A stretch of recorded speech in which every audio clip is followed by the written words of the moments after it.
everybody. This is Wargamer Shawn. I'm here to talk to you today about another book, a review. I'm going to talk about the Black Legion Codex Supplement, the new one. It's a paperback one.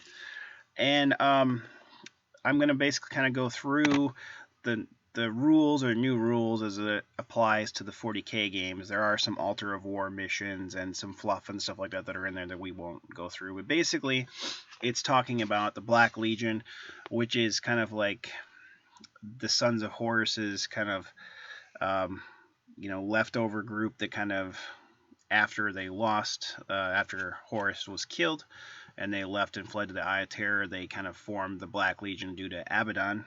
For a while, Abaddon kind of wandered alone by himself, kind of trying to, discover himself in the warp. But basically, he was kind of acquiring, he was kind of determining what we needed to do to kind of beat the Emperor, plan his vengeance, and basically kind of collect the different marks, but not become possessed himself by the gods of chaos, like most of the other Chaos Space Marines that basically fled into the Eye of Terror. They kind of chose a god and kind of stuck with it. He was able to actually collect all of the marks of chaos, but not kind of become possessed in and of himself. Although I believe he's still being used by them. He may not see it that way. He has certainly become corrupted. So let's get to it. Let's go through the Warlord traits. So Black Crusader is the Warlord, and all friendly units within 12 inches of the Warlord have the Preferred Enemy Space Marine special rule. Now, Preferred Enemy is good. Preferred Enemy Space Marine. Now, that actually does refer to any... designers know as that Space Marines include Space Marines, Blood Angels, Dark Angels, Grey Knights, and Space Wolves. This is where I kind of have an issue where some people say, it's only Space Marines that can get it, like the new 30th anniversary, like Space Marine. Basically it says Space Marine. Anyway, it's a debate for a different thing. Anyway, I think it's okay. I mean, certainly if you're playing a tournament, you're gonna see Space Marines, but there's a chance that you might roll this and you're not playing against Space Marines, you're playing against Eldar, and it's not going to help you that much. Although, I don't think you're going to be running Black Legion as your main detachment for a tournament if you're playing competitive anyway. Then number 2 on the D6 Warlord trait is Eye of the Gods. Each time the Warlord rolls on the Chaos Boon table, including for the Gift of Mutation Chaos reward, you may choose to reroll the result. You must accept the reroll even if it's worse. So, okay. Gift of Balefire is number 3. The Warlord can perform a shooting attack using the following profile. Template, Strength 4, AP 5, Soul Blaze, 1 use only. Once again, okay. Unholy Fortitude, the Warlord has his Will Not Die special rule. That's okay. I mean, assuming he doesn't get doubled out. But there's something later on that you could get that would be potentially good to help with that. Number 5 is Soul Eater. If the model is attacking with melee, any to wound roll of 6 has the instant has the instant death special rule. So that's pretty cool. Being you're probably going to have an AP3 or AP2 weapon with your Warlord, and rolling a 6 and causing instant death is pretty nice. Chosen of Abaddon, the Warlord and all friendly units within 12 inches of the Warlord have the Stubborn special rule. That's actually a pretty good one. So there's a couple of them that are decent, but honestly, if you're playing this and trying to play more competitive, you may want to choose one of the Warlord tables on page 124 of the main Codex, or the main rulebook. Strategic or something, I think, would be better than these, unfortunately. Now, one change is you can basically, the Chaos artifacts are different. You can use the Chaos artifacts from this book, or you can also use the Chaos artifacts from Chaos Space Marines. Now, previous Codex Supplement, you could only use the artifacts out of this book and not out of Chaos Space Marines. So that's a change, which is cool.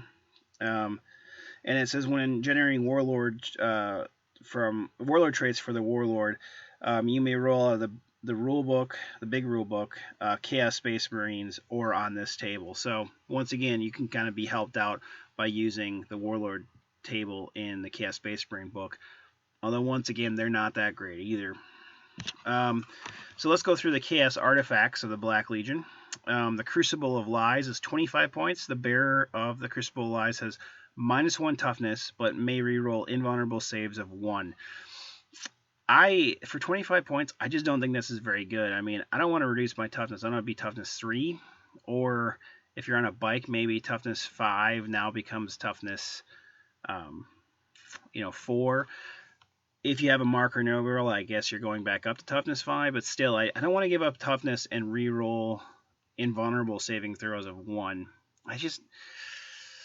It's kind of zinchy, but I don't like it that much. I don't see it being that useful, especially for 25 points. So that one doesn't do much for me. The next one is the Eye of Night, which is 75 points.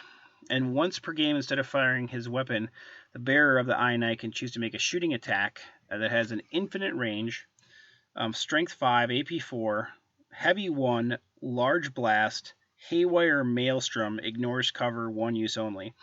Haywire Maelstrom, instead of making armor penetration rolls, any vehicle, buildings, or fortifications that are buildings that are fully or partially beneath the marker suffer D3 automatic penetrating hits. That's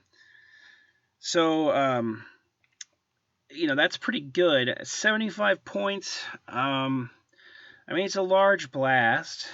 Strength 5, not that strong. I don't know. 75 points. Once again, like a 1 use only, I could maybe say 30 points, 40 points.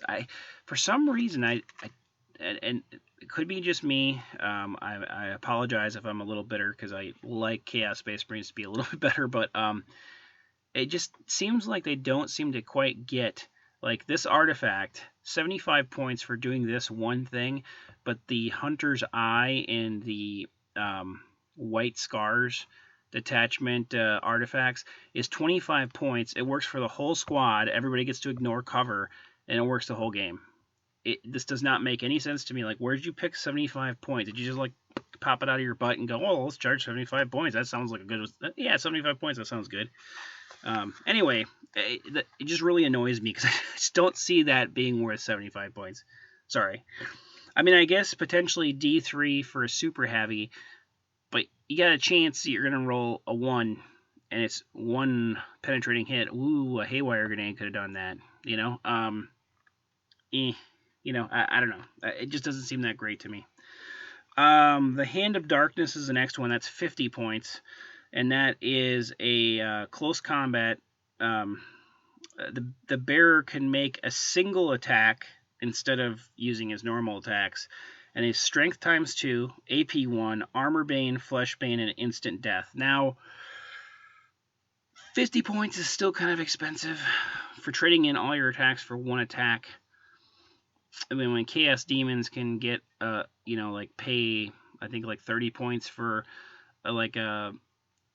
basically like a medium kind of level weapon, and they get an instant death, like the Plague Sword is instant death.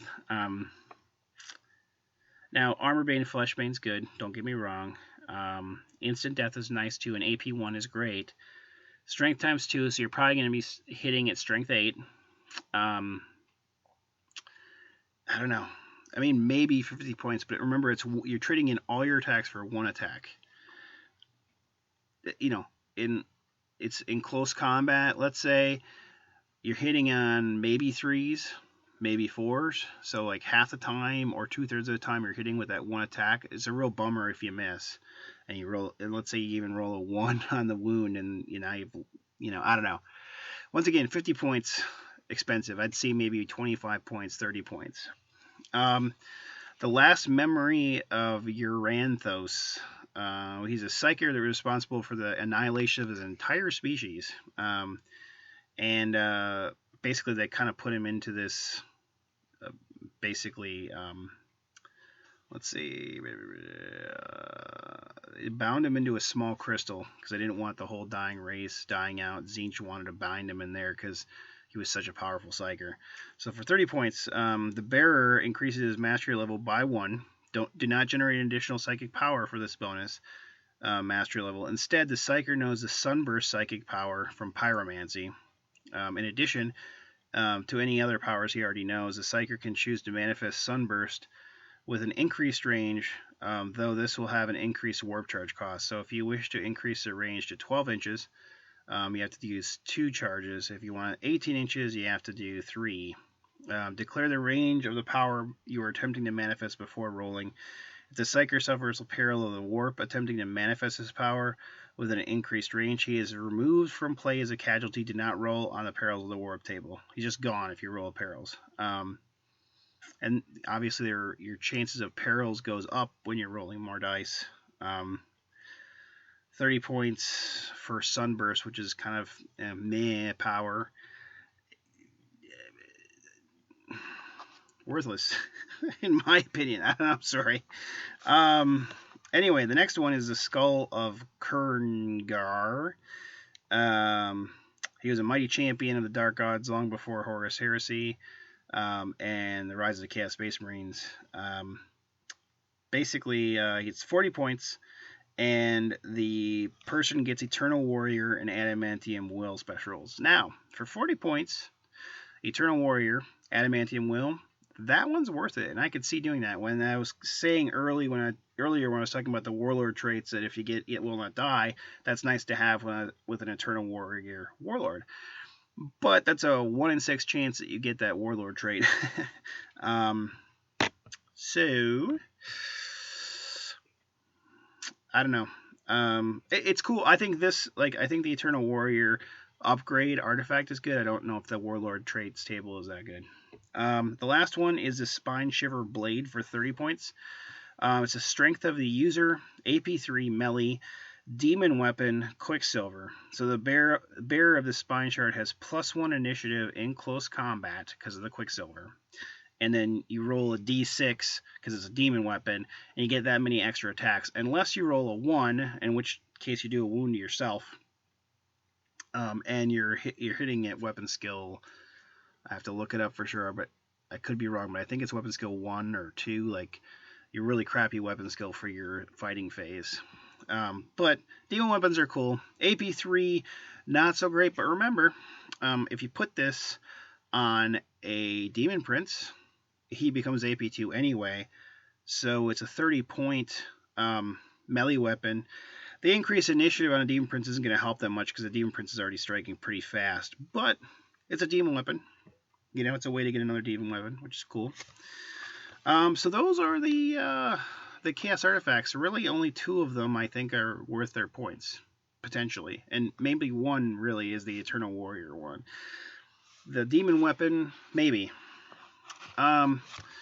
So as far as like special rules for Black Legion, they let's see.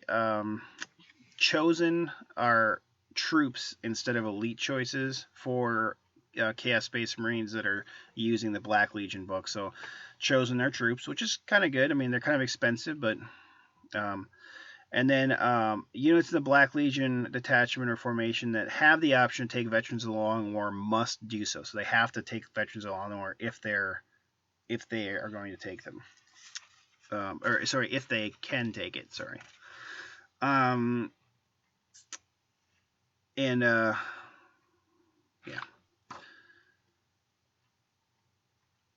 Let's say the armies of the Black Legion have no equal among other Chaos Space Marines. Each warrior is a veteran of 10 millennia bloodshed. If you wish, you can say that any Chaos Space Marines detachment or formation is also a Black Legion detachment or formation. And actually, sorry, I just saw this rule. So you can basically make any formation you want Chaos Space Marine and just say, okay, it's Black Legion also, which is weird. Usually you can't be more than one faction, but they're letting you do that here. So that's pretty cool. So let's go through the different formations. The Bringers of Despair. This is Abaddon the Despoiler and 1 unit of Chaos Terminators. Without equal Chaos Terminators that are part of this formation, including the Terminator Champion, have a weapon skill and ballistic skill of 5 rather than 4, which is nice. While Abaddon the Spoiler is joined to the unit of Chaos Terminators from this formation, you can reroll Lookout Sir rolls for him in each phase. So you can reroll 1 Lookout Sir in each phase. That's, yeah, okay. I think the real boon is actually increasing the ballistic skill and weapon skill to 5. That's pretty nice, especially in close combat. Once again, though, Terminators aren't that great in the game right now, but I think it'd still be fun. Chosen of Abaddon, 1 to 4 Chaos Lords or Sorcerer is in any combination, and then you have to take 1 unit of Chosen or Chaos Terminators in any combination for each Chaos Lord or Sorcerer that you take. During deployment, each Chaos Lord or Sorcerer from this formation must join 1 of the units of Chosen or Chaos Terminators. Only 1 character can join each unit in this way, and they cannot leave the units once they've started battle. As long as a character is on the battlefield, the unit has Fearless. Before deployment, roll on the Chaos Boon table. For each Lord and Sorcerer in the formation, rerolling any results of Spawn Hunter or Dark Hypothesis. This results last for the entire game. So basically, they get a free boon, and you could still buy them one, so that technically you could have 2 to begin with, which is pretty cool. And you can use just 1 Lord or 1 Sorcerer and 1 unit of Chosen or Chaos Terminator. So it's a pretty easy formation to fill. You know, there's a lot of formations out there that are like, oh my god, the tax on this is amazing, and you have to pay so many points just to get what you want out of it. You know, here you've got a Fearless unit. Now, the Lord or Sorcerer can't leave it, but that's not the end of the world, to be honest with you. I mean, you could stick your Warlord in that unit and just have 1 unit and buff it up, you know. The next one is the Hounds of Abaddon. Now this one is a 1 Chaos Lord, 1 to 3 units of Khorne Berserkers, 1 to 3 units of Chaos Space Marines, 1 to 3 units of Raptors, Warp Talons, or Chaos Bikers in any combination. This is a Black Legion formation. Any unit that has the option to take Mark of Khorne must do so, but it at no additional point cost. So basically, you don't have to pay the points for the Mark of Khorne. So you get it for free, except for the Khorne Berserkers are already pretty much paying for it. Their special rules are let slip the Hounds. Once per game at the start of any of your turns after the first, you can declare a massed assault. For the duration of that turn, units from this formation can charge in the assault phase even if they made a run move in the same turn. So that's kind of like a cool little Harlequin-y trick that you can use once per game. Khorne's favor, if a unit from this formation makes a successful charge and the total rolled for the charge range is 8 or more before modifiers, add 1 to the strength of its models until the end of the assault phase. So Khorne's giving you an extra strength if you roll 8 or more in the charge. That's pretty cool. It's kind of a big tax, I guess, to do it, but it's cool. Now, the next one I really like, and I'll probably even use this potentially with just Chaos Space Marines, potentially. I like this formation. It's called the Demon Engine Pack. It's 1 Warpsmith, 2 Forge Fiends, or Mauler Fiends in any combination. The special rules are the Hunting Pack. After deployment, but before the first turn, you can nominate 1 character in the enemy army. All Forge Fiends and Mauler Fiends from this formation have preferred enemy. Special rule against that character. If the nominated character is slain by a vehicle from this formation, the Mauler regains a hull point lost earlier in the battle. It's okay. Here's what I like about it, though. Prize possessions. At the start of each shooting phase and assault phase, you can nominate a Forge Fiend or a Mauler Fiend from this formation that is within 12 inches of the formation's Warpsmith. Until the end of that phase, that model uses the Warpsmith's weapon skill or ballistic skill instead of its own. So here's the thing that I think is just flipping awesome about this. I like Forge Fiends and Mauler Fiends. I just wish they were a little bit more survivable, especially Mauler Fiends. Like, if they had 13 armor front, it'd be so amazing. But they don't. But here's the way I envision running this. I really like Warpsmiths, but like usually my HQ choices get taken up by something else, and so I don't end up using the Warpsmiths, even though they're a cool model and I think they have some cool fluff. Here's how I envision using them is I imagine running a Forge Fiend with the basically kind of like the Hades like autocannon Gatling gun, and maybe the plasma cannon in the front, just because you get to use the Warpsmith's ballistic skills, which is awesome. And I imagine kind of keeping him close to the Warpsmith and running a Mauler Fiend too. And what I imagine doing is running them forward, and in the shooting phase, because you get to do each shooting phase and assault phase. So in the shooting phase, let the Forge Fiend use his ballistic skill. So his ballistic skill 5, so he's just shooting crap really well, better than his ballistic skill 3 that he normally would have. And then the assault phase, give it to the Mauler Fiend his weapon skill, and now he's doing, because he's a weapon skill 3, he's hitting things a lot better, and he's better in close combat. So I like the combination of the two, because you can't, taking 2 Forge Fiends, you can't help both of them out in the shooting phase, and like vice versa, 2 Mauler Fiends aren't going to help you in the shooting phase, and you can't use them both in the assault phase. The problem I see with the assault phase with the Mauler Fiends is they move 12 inches, and you have to keep them within 12 inches.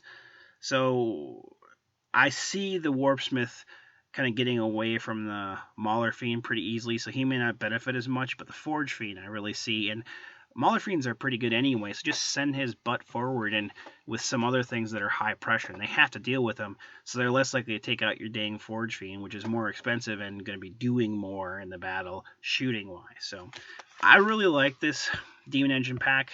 I plan on using it. I think it's cool. That's like the one thing I'm really excited about in this update. I think it's a really cool formation. Now the next one is Cyclopia Cabal.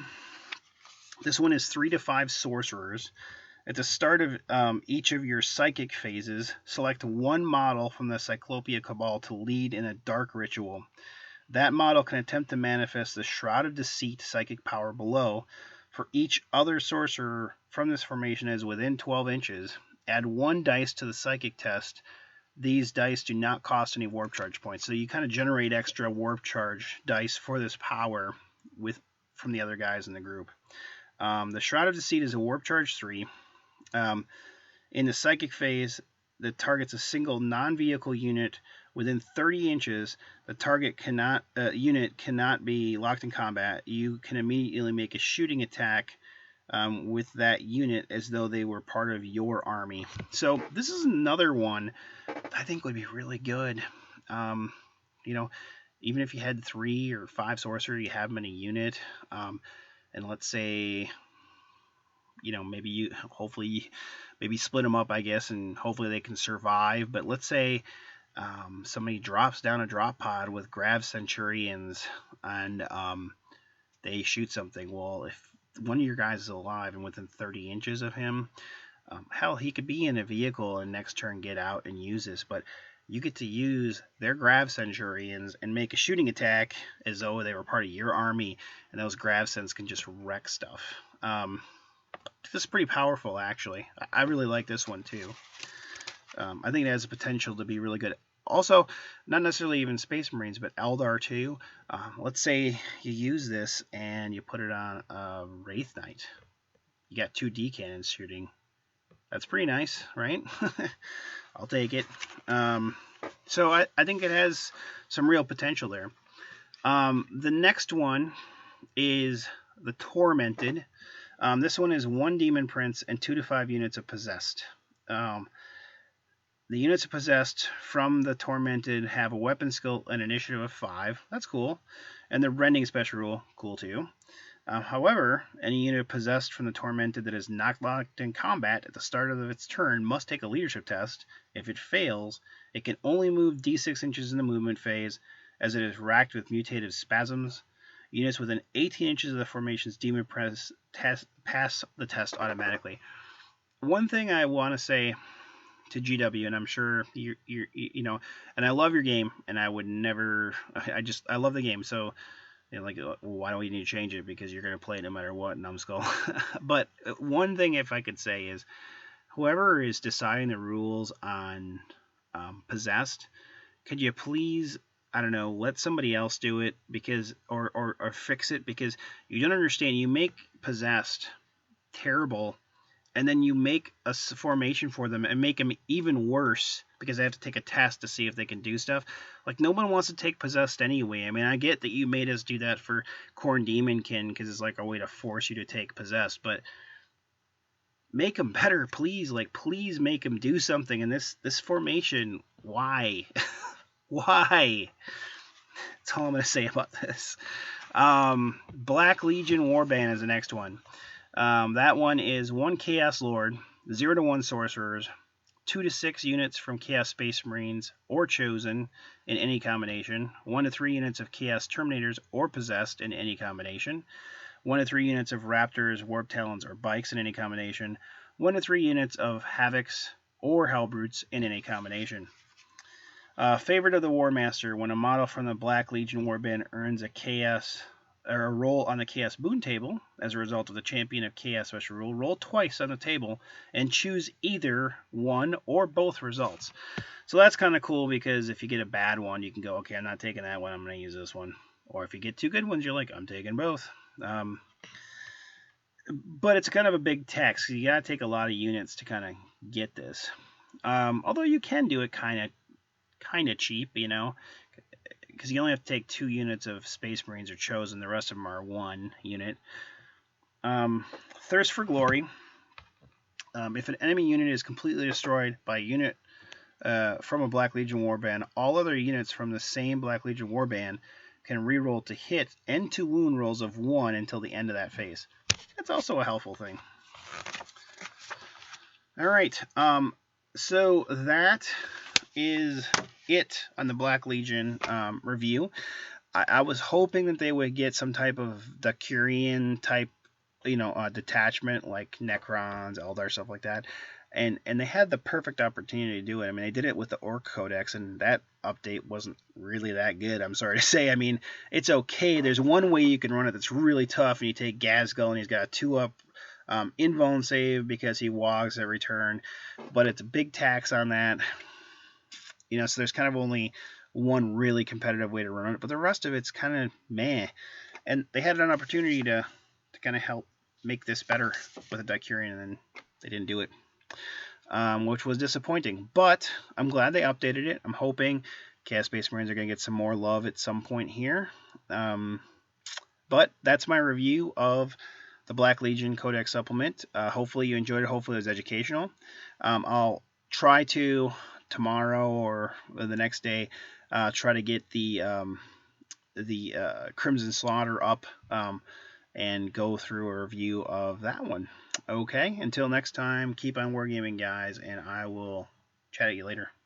See ya.